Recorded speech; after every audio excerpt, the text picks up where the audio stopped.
Hello अस्सलाम वालेकुम। जैसे कि सावल यार पिया का एपिसोड 33 का प्रोमो जो है वो लॉन्च हो चुका है। असलम साहब की अभी तक ज़मानत जो है वो नहीं हो पा रही, जिसके लिए पिया और सावल बहुत कोशिशें कर रहे हैं। यहाँ पर ससी जी जो है वो शहरियार साहब को बोलकर पुलिस इंस्पेक्टर के पास जो है वो भेजती है। वो डीआईजी साहब जो है वो शहरियार की बात को सुन लेते हैं और मूसा के खिलाफ पर्चा काटने को तैयार हो जाते हैं। सेठ मूसा के खिलाफ जो है बहुत सारे एविडेंस जो है वो सखर से भी जो है दस्तियाब होते हैं, जिसकी बिना पर जो है उस पर पर्चा काट दिया जाता है कि ये पहले का जुआरी है और बहुत बड़ा इसका क्लब था। यहाँ पर जो है वो बहुत से लोगों को जो है हरेस भी करता था और परेशान भी करता था और उसी की झूठी गवाही की वजह से जो है वो असलम जो है वो जेल में है। जो है वो सेठ दाऊद की बात को सुनने के बाद जो है वो मुश्किल में आ गया, क्योंकि उसकी अपनी नौकरी जो है वो खतरे में पड़ गई है। यहाँ पर डीआईजी साहब जब पिया और सावल को बुलाते हैं तो वो जो है उनसे पूछते हैं, जिस पर वो कहती है कि मैं जो है तूफान की जद में आ जाती अगर सावल मेरे साथ खड़ा ना रहता। मेरे और मेरे वालिद की मदद करने के लिए सावल हर सूरत में मेरे साथ खड़ा है, जिसकी वजह से मैं ये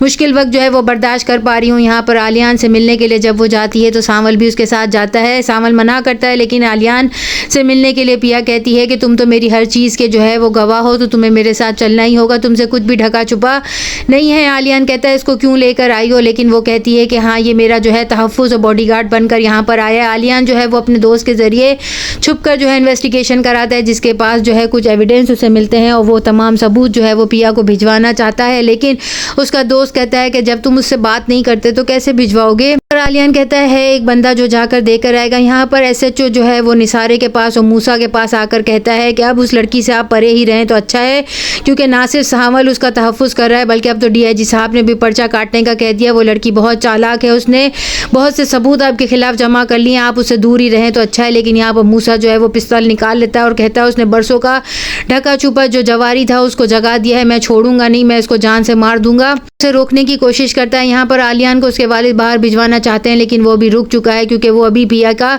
सच जानना चाहता है। सावल जो है वो अपनी जान पर खेल कर भी पिया की जान बचाना चाहता है। यहाँ पर सावल को जब वो आवाज़ देगी तो वो कहता है कि आपके आवाज़ की मेरे कानों को इतनी आदत हो गई है और आपका जो है साया बनकर मैं आपके साथ घूमता हूँ, लेकिन अगर मेरे कानों को आपकी आवाज़ ना सुनाई दी तो फिर इन कानों का और मेरा क्या होगा। सावल तो मर जाएगा। यहाँ पर पिया उसकी इन बातों की वजह से जो है उससे जो है पसंद भी करने लगी है। आलियान जो है वो पिया को पसंद तो करता है, लेकिन अपने घर वालों की इज्जत की खातिर वो कुछ नहीं कर सकता। वकील साहब जो है वो बहुत ज़्यादा मदद कर रहे हैं। ससी शहरियार को बता देगी कि पिया मेरी दोस्त नहीं बल्कि मेरे दोस्त की दोस्त है। पिया को कहता है कि आपको जो है ससी जी को नहीं बताना चाहिए था, कुछ जख्म ऐसे होते हैं जो मरहम का काम नहीं देते बल्कि वो जहर बन जाते हैं। यहाँ पर शहरियार जैसे कि बहुत ससी से मोहब्बत करता है। नेक्स्ट एपिसोड में और क्या होगा, चैनल के साथ बने रहें, लाइक करें, शेयर करें और सब्सक्राइब करें।